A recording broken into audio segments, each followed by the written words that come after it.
Hello friends, welcome back to our channel Gyan Peak. मैं हूं Sandeep Gupta, the first year student of BSc honours biomedical sciences from Delhi university.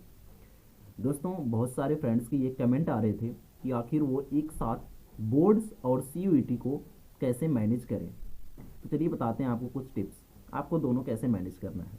देखिए, अगर आप इस बार twelfth में हैं अगर आप इस बार ट्वेल्थ में हैं तो आपको जो सीयूईटी देना है वो 2023 में देना है, और आपको आपका बोर्ड का एग्ज़ाम भी 2023 में देना है। इसलिए आपको मैनेज करना होगा कि आखिर आप कितना फोकस अपने बोर्ड पर करें और कितना फोकस आप अपने सीयूईटी पर दें। देखिए, अगर आप ट्वेल्थ में हैं तो इस तरह से बच्चों की दो कैटेगरी हो सकती है, यानी कि स्टूडेंट्स की दो कैटेगरी हो सकती है। एक तो ऐसे स्टूडेंट्स जिनका बोर्ड और सीयूईटी दोनों में सेम सब्जेक्ट है। जैसे मान लीजिए कि आप बोर्ड में पीसीएम लिए हुए हैं और आपका जो सीयूईटी में जो एग्ज़ाम देना है आपको, वहाँ पे भी आपको पीसीएम का ही एग्ज़ाम देना है। फिर तो आपको कोई भी चिंता करने की बात नहीं है, क्योंकि आपका जो बोर्ड का एग्ज़ाम होता है वो एनसीईआरटी बेस्ड होता है बेसिकली, और जो आपका ये सीयूईटी का एग्ज़ाम है वो अभी आपका टोटली एनसीईआरटी बेस्ड ही है। ऐसे में अभी आपको कोई भी घबराने की बात नहीं है। आप जो भी अपने बोर्ड्स की प्रिपरेशन में करेंगे वही आपके सीयूईटी में भी क्वेश्चंस आएंगे, कुछ ज़्यादा इधर उधर नहीं होंगे। दूसरी है ऐसे बच्चों की कैटेगरी जिनका बोर्ड में कुछ अदर सब्जेक्ट है एंड सीयूईटी में उनका कुछ अदर सब्जेक्ट होने वाला है। मान लीजिए कि आप बोर्ड में आपका पीसीएम है एंड आपका जो सीयूईटी है उसमें आप बीए के लिए प्रिपरेशन करनी चाहते हैं, तो आपको वहाँ पे history, political science and geography ऐसे कुछ सब्जेक्टों को ध्यान में रखना होगा।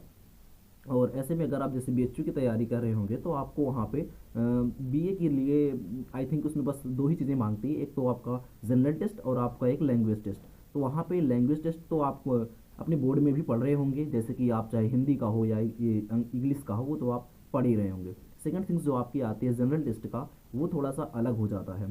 तो इसलिए अगर आप आपका बोर्ड में और सीयूईटी दोनों में अगर आपका सेम सब्जेक्ट है तो आप अभी केवल और केवल अपने बोर्ड पे फोकस करिए, क्योंकि आपके अगर एग्ज़ाम के बाद अगर आपको एक महीने का भी समय मिल जाता है बीच में, तो आप अच्छे से सीयूईटी की प्रिपरेशन कर सकते हैं, क्योंकि आप बोर्ड में पढ़े हुए होंगे। तो बोर्ड की प्रिपरेशन के लिए जो चीज़ें पढ़ेंगे वहाँ से आपका कॉन्सेप्ट क्लियर होगा, और बाकी सीयूईटी में बस आपको ऑब्जेक्टिव प्रश्न पे कैसे कमांड हासिल करना है इसी चीज़ की आपको प्रिपरेशन करनी होगी। बाकी अगर आप ऐसे स्टूडेंट्स की कैटेगरी में आते हैं जिनका बोर्ड और सीयूईटी दोनों में अलग अलग सब्जेक्ट होने वाला है, उनके लिए ये हम कहना चाहते हैं कि उन्हें अभी अपने लगभग 60% समय को उन्हें देना चाहिए अपने बोर्ड के ऊपर, और बाकी 40% समय को उन्हें अपने जो है सीयूईटी के ऊपर देना चाहिए। ये अपने एग्ज़ाम तक लगभग ऐसे ही लेके चलना है, और एग्ज़ाम बोर्ड का एग्ज़ाम आपका जैसे पास आ जाए, जितना पास आता जाए, आपको अपने बोर्ड पर फोकस कुछ ज़्यादा ही करना पड़ेगा। और बाकी एग्ज़ाम ख़त्म होने के बाद आप फिर सीयूईटी की प्रिपरेशन अच्छे से कर सकते हैं। सो अगर आपके दिमाग में अभी भी कोई डाउट है तो आप कमेंट सेक्शन में डाल दीजिए, हम ज़रूर आपके उस डाउट को सॉल्व करने की कोशिश करेंगे।